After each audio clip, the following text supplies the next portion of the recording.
আকাশে পেঁজা তুলোর মেঘ আর নিচে অসীম জলরাশি, রং কোথাও ঘন নীল, কোথাও আবার খানিক হালকা।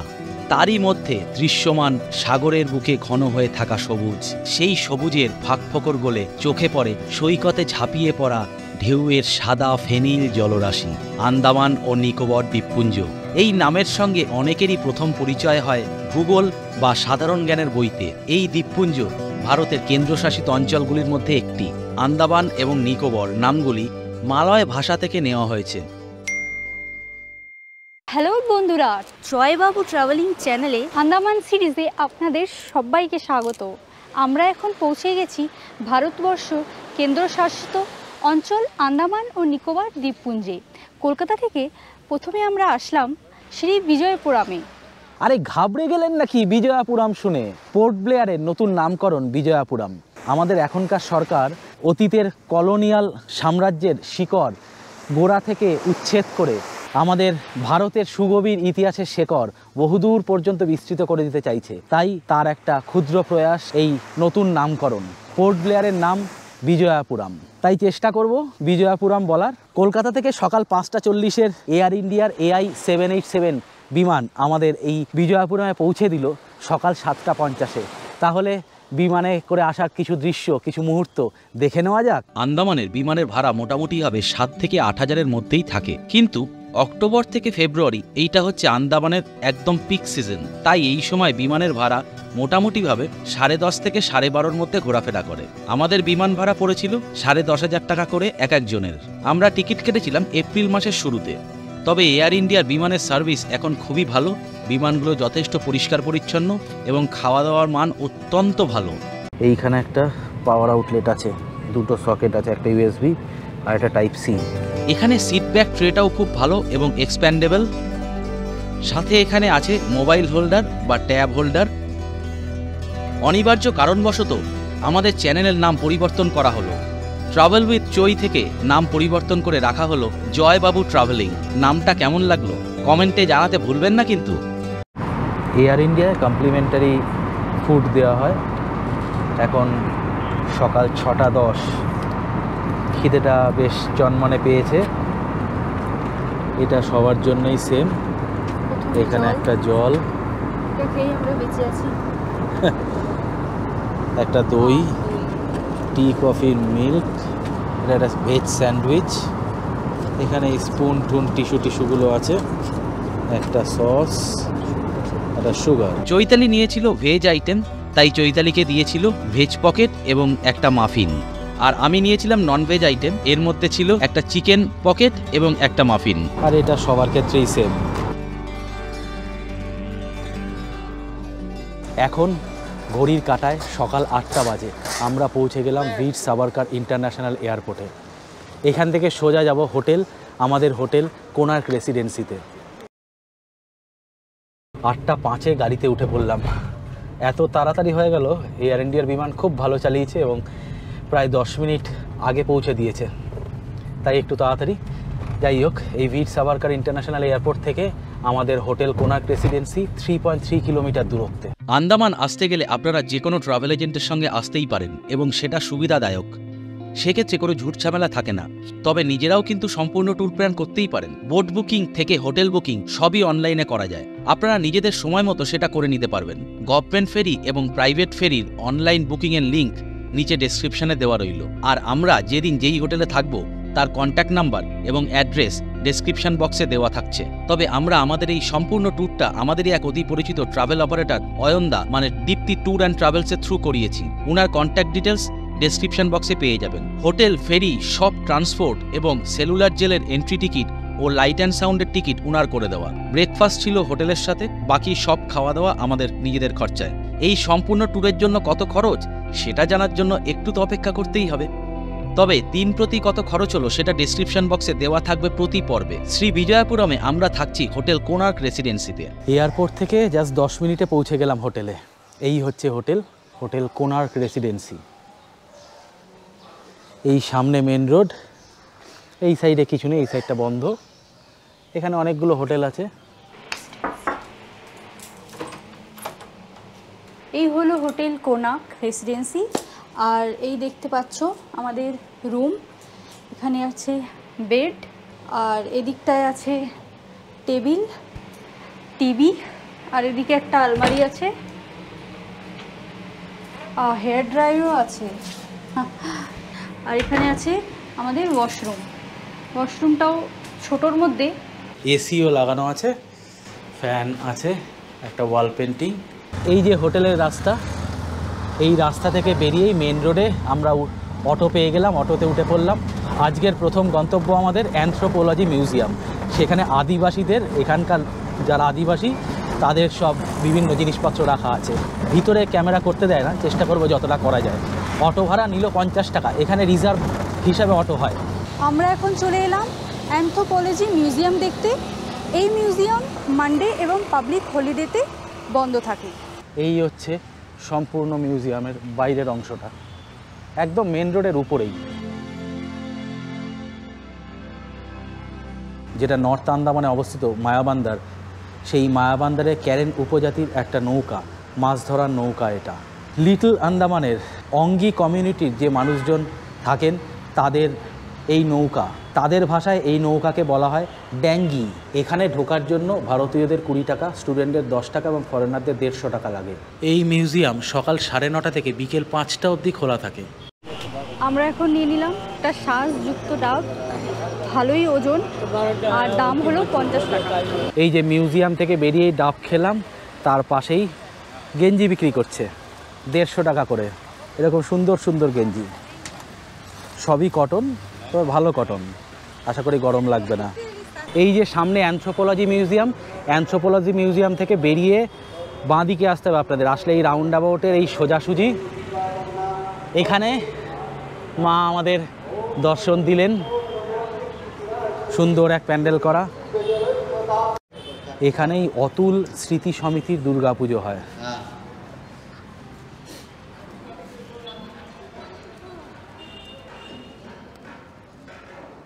আমরা আন্দামানে এসেও মায়ের দর্শন পেলাম, বিরাট সৌভাগ্য। এই যে সামনে অ্যানথ্রোপোলজি মিউজিয়াম, ঠিক তার কোনাকুনি উল্টো দিকে এই বেঙ্গলি ধাবা বা বাঙালি ধাবা। এখানে জায়গাটা খুবই ছোট, কিন্তু খাওয়া দাওয়া এই গুগল রিভিউ যা বলছে খুব ভালো। এখন সকাল 11:30 বাজে, এখনই একবারে লাঞ্চটা করে নিই। ভাত, ডাল, মাছ, তরকারি সবই পাওয়া যায়। চলে এলো গরম ধোয়া ওঠা ভাত, সাথে কাঁকরোল ভাজা, একটা ছ্যাঁচড়া আর ডাল। আর এই হচ্ছে মৃগেল মাছের পিস। এইটাই থালি সিস্টেম, এটার দাম হচ্ছে কি 150 টাকা। আর চৈতালি ভেজ, মাছ নেয়নি তাই দাম 90 টাকা। খাওয়া দাওয়া ভালো। তো লাঞ্চ করে হোটেলে আসলাম। আসার সময় অটো ভাড়া নিল 60 টাকা। আমাদের ট্যুর অপারেটর গাড়ি পাঠিয়ে দিয়েছে, এবার জাইলও দিয়েছে, পুরো গাড়িটাই এসি। হোটেলের রুমটা একটু ছোটো হয়ে গেছে জানি, ঠিক আছে, দেখছি পরে কি কোনটা দিয়ে ম্যানেজ করে। আমাদের এটা পুরোটাই স্ট্যান্ডার্ড প্যাকেজে বুক করা। এখন আমরা যাচ্ছি প্রথম করবিনস কোভ বিচে। এখান থেকে করবিনস কোভ বিচের দূরত্ব 5 কিলোমিটার আমাদের হোটেল থেকে। এই মিনিট 15-20 সময় লাগবে। এই চলে আসলাম আমরা করবিনস কোভ বিচে। বিকেলের দিকটা আসলে একটু বেশি ভালো লাগবে, বা শীতকালে মানে নভেম্বর, ডিসেম্বর, জানুয়ারি, ফেব্রুয়ারির মিডিল অবধি এখানে দুপুরবেলা ভালো লাগবে। এই সময়টা বেশ গরম, বুঝতেই পারছেন, একদম ফাঁকা ফাঁকা। তবে বিচটা কিন্তু চমৎকার, খাসা বিচ। এখানে চান করা যায়। এখানে বেশ কিছু ওয়াটার স্পোর্ট অ্যাক্টিভিটি আছে, বোটিং তার মধ্যে একটা।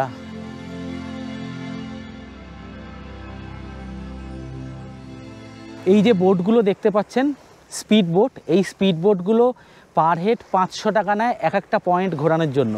এই সামনে স্নেক আইল্যান্ড, সেই স্নেক আইল্যান্ড অবধি যেতে 500 টাকা। আর তার পাশে এই আরেকটা আইল্যান্ড দেখতে পাচ্ছেন, ওই আইল্যান্ড অবধি যেতে আরও 500, মানে পার হেড 1000 টাকা করে নেবে দুটো পয়েন্ট ঘোরানোর জন্য। আন্দামানে এই ওয়াটার স্পোর্টস অ্যাক্টিভিটিগুলো বেশ কস্টলি, আমরা জানতাম আগে থেকেই। তবে কিছু ওয়াটার স্পোর্টস অ্যাক্টিভিটি অবশ্যই করব, এবং কোথার থেকে করব জানতে হলে দেখতে হবে জয়বাবু ট্রাভেলিংয়ের এই আন্দামান সিরিজ। টোটাল আন্দামান সিরিজে আপনাদের জন্য 9টি পর্ব থাকবে। আশা করব আপনারা এই 9টি পর্ব সম্পূর্ণ উপভোগ করবেন। আমরা প্রত্যেকটা পর্ব একদম কম্প্যাক্ট বানানোর চেষ্টা করছি।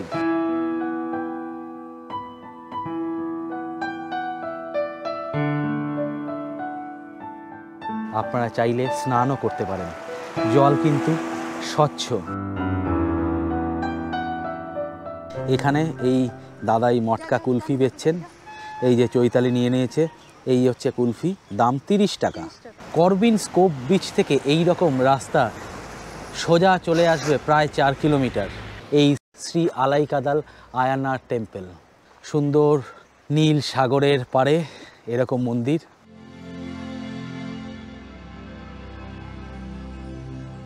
মন্দিরের দরজা আপাতত বন্ধ, সময়টা আমাদের জানা নেই সঠিক, তবে এই দুপুরবেলাটা খুব সম্ভবত বন্ধ থাকে, 3টে অবধি খুব সম্ভবত বন্ধ থাকে। এই হচ্ছে সম্পূর্ণ মন্দির। আর এই যে সামনে আইল্যান্ডটা দেখছেন, এটাই রস আইল্যান্ড। সালটা 1943, 30শে ডিসেম্বর। পরাধীন ভারতের মাটিতে প্রথম আমাদের নেতাজি সুভাষচন্দ্র বসু এইখানেই পতাকা উত্তোলন করেছিলেন। আজ এই জায়গার নাম ফ্ল্যাগ মেমোরিয়াল। নেতাজি সুভাষচন্দ্র বসু স্মৃতির উদ্দেশ্যে এই জায়গাটা তৈরি করা।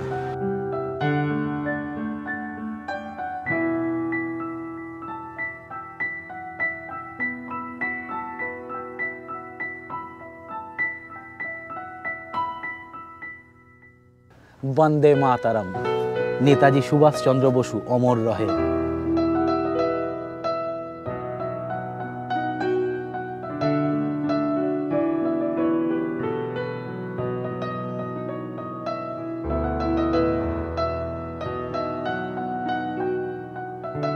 বন্দে মাতারম। এত সুন্দর জায়গা, এর ব্যাখ্যা করার মতো ভাষা আমার কাছে এই মুহূর্তে নেই। হয়তো আমাদের শরৎবাবু বা বিভূতিভূষণ বাবু এরা দিতে পারেন, এরা হয়তো দিয়েছেন, আমার এই মুহূর্তে মনে পড়ছে না। কারণ আমি মন্ত্রমুগ্ধের মতো শুধু দেখছি এই অপার্থিব সৌন্দর্য, গায়ে কাঁটা দিচ্ছে। নেতাজি একসময় যেইখানে দাঁড়িয়ে পতাকা উত্তোলন করেছিলেন, আজ আমি সেখানে দাঁড়িয়ে নিজেকে ধন্য মনে করছি।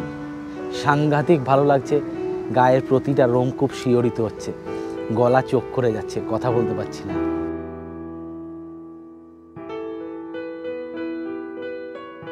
সেলুলার জেল এন্ট্রির আগেই চৈতালি নিয়ে নিল এরকম লেবু জল, উপরে চিয়া সিডস দেওয়া, আশা করি দেখা যাচ্ছে এই চিয়া সিডস দিয়ে। এই এক গ্লাসের দাম 30 টাকা। ফ্ল্যাগ মেমোরিয়াল থেকে প্রায় 1.5-2 কিলোমিটার আসার পরে এটা হচ্ছে গাড়ি পার্কিং। এখান থেকে হাঁটতে হাঁটতে আমাদের এই দিকে যেতে হবে সেলুলার জেলের উদ্দেশ্যে। এই হলো সেই কুখ্যাত সেলুলার জেল। পার্কিং থেকে রাস্তাটা সোজা এসে এই সেলুলার জেলেই হিট করছে।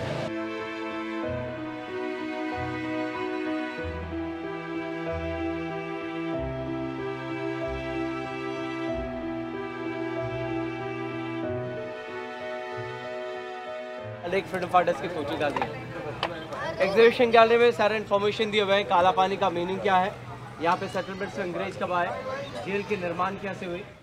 এখানে গাইড ভাড়া করতে পারেন আপনারা, পার ফ্যামিলি হিসাবে 200 টাকা নেবে। তবে গাইড কিন্তু একসাথে এরকম 40-50 জনকে একসাথে গাইড করবে। এটা আমার পার্সোনালি প্রচণ্ড অড লাগলো। গাইড সবসময় পার্সোনালি হওয়া উচিত, একটা ফ্যামিলির জন্য একটা গাইড। তার জন্য 200 জায়গায় 400 লাগলেও ক্ষতি ছিল না। একসাথে সবাইকে এই জায়গাটাতে বসাচ্ছে, বসিয়ে প্রথমে স্পিচ দিচ্ছে কোথায় কি আছে, তারপরে একে একে দেখাচ্ছে। এই হচ্ছে গেট। গেট থেকে ঢুকে আপনারা এই ডান দিকের কোনাকুনি আসলে এটা হচ্ছে গিয়ে ফাঁসি ঘর। আগে উপরটা খোলা ছিল, এখন জায়গাটা সংরক্ষণের জন্য উপরেরটা এরকম টিনের শেড দেওয়া হয়েছে। এই যে সব লোককে দেখছেন এরা কিন্তু সব ওই গাইডের আন্ডারেই, মানে প্রত্যেকেই ফ্যামিলি ওয়াইজ 200 টাকা করে দিয়েছে।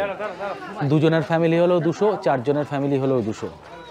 এই যে সিঁড়ি থেকে এসে নিচের পোর্শন, এখানেই একসাথে 3 জনের ফাঁসি দেওয়া হতো এবং এখান থেকে বডি কালেক্ট করা হতো। এই সাইড থেকে ঘুরে আসলে এই যে 3 জনের ফাঁসি দেওয়ার জায়গা, বলে হ্যাং টিল ডেথ। অনেক সময় হয় যখন ফাঁসিতে ঝুলিয়ে দেওয়ার পরেও পিছনে স্পাইনাল কর্ডটা অনেকের ভাঙে না, ফলে অনেকে মরে না, তাকে আর ফাঁসি দেওয়া যায় না।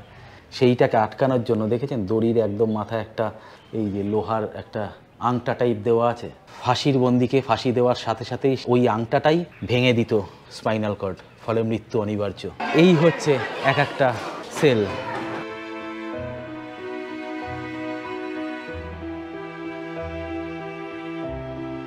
এই লম্বায় হচ্ছে 13 ফুট 6 ইঞ্চি আর এই চওড়ায় হচ্ছে 7 ফুট 6 ইঞ্চি। এখানে টোটাল 7টা ব্লক ছিল। এই যে ব্লকগুলো দেখছেন এরকম 7টা ব্লক ছিল, সেইগুলোকে জেলিফিশ লাইক স্ট্রাকচার বলা হয়, সাইকেলের স্পোকের মতো। খুব সম্ভবত সালটা 1945। এখানে প্রবল ভূমিকম্প হয়, তার জন্য সেই ভূমিকম্পে বাকি 4টে উইংস নষ্ট হয়ে যায়। তো 4, 5, 6 এটাকে ভেঙে হসপিটাল করা হয় এই মুহূর্তে দাঁড়িয়ে। আর বাকি 3টে কিছুটা সারিয়ে কিছুটা রেনোভেট করে এই জায়গায় আনা হয়েছে। আন্দামান আসছেন বা পোর্ট ব্লেয়ার আসছেন, সেলুলার জেল দেখতে হবে, সেই আনন্দে আমরা আসছি। কিন্তু সেলুলার জেলের ভিতরে যে দুঃখ, যে যন্ত্রণা লুকিয়ে আছে সেটাকে উপলব্ধি করতে আসবেন প্লিজ, এটা অনুরোধ। তাহলে এই সেলুলার জেলের যে আসল গুরুত্ব সেটা বুঝতে পারবেন। কালা পানি, কালা পানি মানে কিন্তু শুধু কালো জল নয়, কালা পানি মানে মৃত্যুর জায়গা। এইগুলো সব সারানো হয়েছে পরে। এই জেলের মধ্যে যদি ঢুকে যান, চৈতালিকে আমরা এখন জেলের মধ্যে ঢুকিয়ে যাব। দাও তুমি ঢুকে যাও। এই চৈতালিকে জেলের মধ্যে ঢুকিয়ে দিলাম, দিয়ে এই যে লকটা আটকালো, আটকে লকটা এইখান থেকে আটকাবে, বুঝতে পারছেন? লকটা ও জেলের মধ্যে আটকালো এখান থেকে, ফলে হাত বাড়িয়ে কিন্তু ও কোনোদিনও ওটা ধরতে পারবে না। ফলে অবস্থাটা বুঝতে পারছেন? এখন দেখলেই ভয়ে গা শিউরে উঠছে, তখন কি অবস্থা ছিল। এত সুন্দর জায়গাটাকে ভয়ানক একটা টর্চার করার জায়গায় রূপান্তরিত করেছিল ব্রিটিশরা। এই যে সেকেন্ড ফ্লোরে উঠে, এইটা হচ্ছে ফার্স্ট উইংস, তার পাশেরটাই হচ্ছে সেকেন্ড উইংস। সেকেন্ড উইংসের সেকেন্ড ফ্লোরে উঠে একদম বাঁদিকে শেষের সেলটাই ছিল বীর সাভারকরের সেল। 1911 থেকে 1921 এই ঘরেই ছিলেন বীর সাভারকর।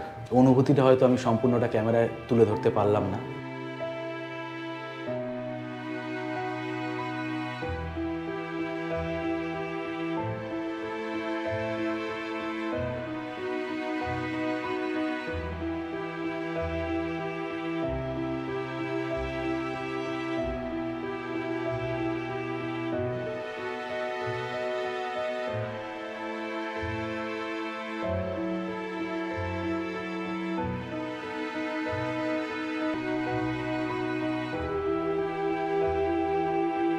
এখানে এত ফ্রিডম ফাইটার নিজেদের আত্মবলিদান দিয়েছিলেন, শহীদ হয়েছিলেন, যে প্রত্যেকের ছবি এখানে দেওয়া সম্ভব নয়। তার জন্য এখানে অনেকের নাম দেওয়া আছে, সবার নাম নেই।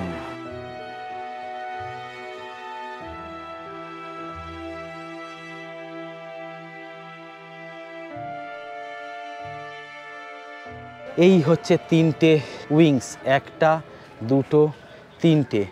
এটার দশা দেখতেই পাচ্ছেন, প্রায় ভগ্নপ্রায়। এটাতে আর যাওয়া যায় না, এটা হয়তো সারাইনি। এই 3টে উইংস, আর এটা হচ্ছে সেন্ট্রাল উইংস। আমরা যেখানে দাঁড়িয়ে আছি এটা সেন্ট্রাল কানেক্টেড বিল্ডিং। 7টা বিল্ডিং এখানেই সংযুক্ত হতো। আর এই যে বাকি উইংসগুলো এখানে এখানে ছিল, সেইগুলো সব ভেঙে গেছে। এখানে এখন হসপিটাল তৈরি হয়েছে। এখানে পাহাড়ের কোনায় একদম বানিয়েছিল যাতে 3 সাইডে সমুদ্র গার্ড করে, এবং সামনের দিকটায় এন্ট্রান্স, যেখানে পাহারাদাররা সব পাহারা দিত। সেই সময় দাঁড়িয়ে এটা সম্পূর্ণ তৈরি করতে প্রায় 7.5 লক্ষ টাকা লেগেছিল সেই সময় দাঁড়িয়ে। কিন্তু তাও এর মধ্যে লেবার কস্ট ইনক্লুডেড ছিল না, শুধু ম্যাটেরিয়াল কস্ট ছিল 7.5 লক্ষ টাকা। ব্রিটিশদের কাছে তো টাকাটা কোনো ম্যাটার ছিল না, জলের মতো টাকা খরচা করেছে মানুষদের অত্যাচার করবে বলে। মানে জাস্ট ভাববেন একবার, বাড়িতে ঠান্ডা মাথায় বসে ভিডিওটা দেখতে দেখতে একবার ভাববেন কতটা নৃশংসতার পরিচয় দিয়ে গেছে।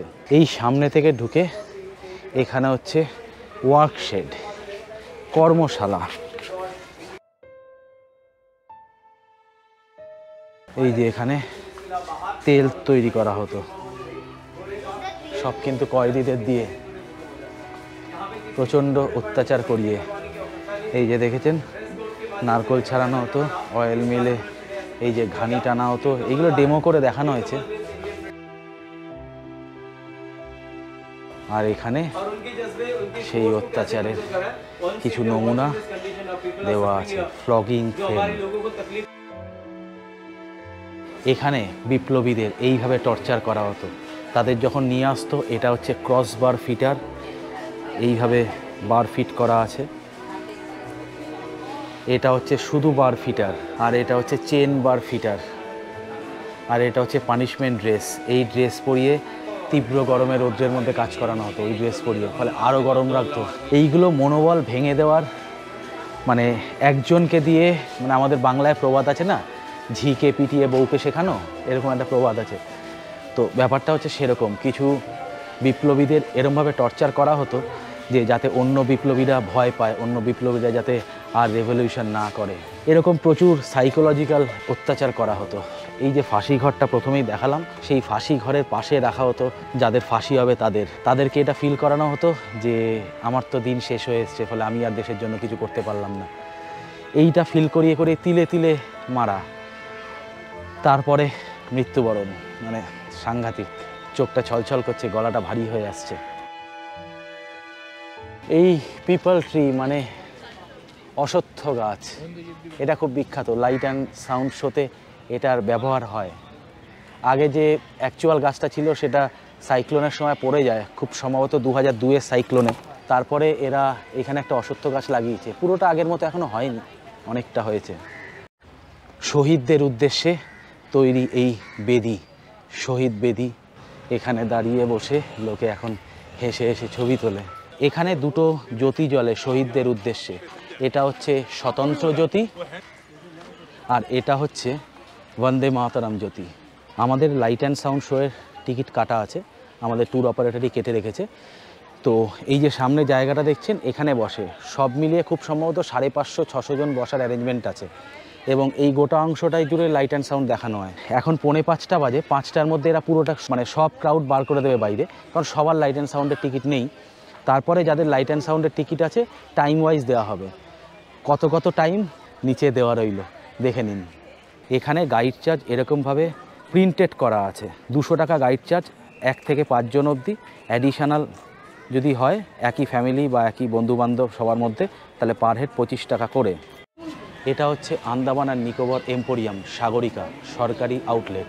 এখনকার লাইট অ্যান্ড সাউন্ডটা কিন্তু সত্যিই খুব সুন্দর, তবে লাইট অ্যান্ড সাউন্ডের ফটো বা ভিডিও তোলা যায় না, কারণ বুঝতেই পাচ্ছেন ভিডিও কোয়ালিটি সেই মাত্রায় ভালো হলো না। তাই আমরা ছোট ছোট করে কয়েকটা ক্লিপিংস দিলাম। সেলুলার জেল থেকে বেরিয়ে গাড়ি আমাদের ড্রপ করলো এই দুর্গাপূজার সামনে। আরও একবার মা আমাদের দর্শন দিলেন আন্দামানে এসে। সেলুলার জেল থেকে এই রাস্তার উপর থেকে এসে এই যে সামনেই নিউ লাইট হাউস রেস্টুরেন্ট, খুব বিখ্যাত রেস্টুরেন্ট, এখানকার ফ্রেশ সি ফুড পাওয়া যায়। এটাই হচ্ছে new light house restaurant, sea food এবং মাল্টি কুইজিন, খুব বিখ্যাত রেস্টুরেন্ট। এইটি অর্ডার দিলাম, এটা লবস্টার, দাম 1600 টাকা। আর এর থেকে একটু বড় সাইজ 1700, এটা 2000। আর এটা হচ্ছে ম্যাসিভ সাইজ, এটার দাম 8000 টাকা।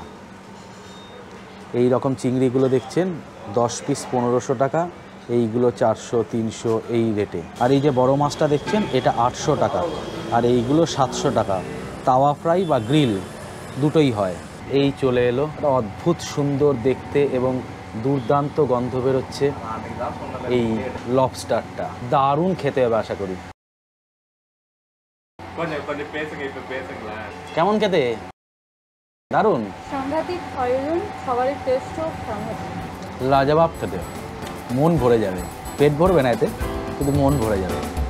এই জিনিসটা কিন্তু দেখার জন্য, এই যে ভিতর থেকে দেখেছেন, ভিতর থেকে পুরো ছাড়িয়ে খোলটা ওখানে দিয়ে তারপরে করা। এই চলে এলো আমাদের রেড স্ন্যাপার, এটা গ্রিল, সাথে রাইস দিয়েছে, আলু দিয়েছে, লেবু, শসা, গাজর। এটার দামই 800 টাকা। এতক্ষণ যেটা দেখলেন সেটা ছিল স্টার্টার। মেন কোর্সে আমরা নিয়ে নিলাম chicken butter masala with tandoori রুটি। এই চিকেন বাটার মশলাটার দাম 350 টাকা আর তন্দুরি রুটি 50 টাকা পার পিস। তাহলে বন্ধুরা, আন্দামান সিরিজের প্রথম পর্ব আমরা এখানেই শেষ করছি। সবাই ভালো থাকবেন, সুস্থ থাকবেন। Like, share and subscribe to our channel এবং সাবস্ক্রিপশনের পরে বেল আইকনটা ক্লিক করতে ভুলবেন না, তাহলে আমরা যখনই নতুন কোনো ভিডিও দেবো আপনাদের কাছে তৎক্ষণাৎ নোটিফিকেশনটা পৌঁছে যাবে। দেখা হচ্ছে আগামী পর্বে, নিয়ে আসবো হ্যাভলগ। আজকের জন্য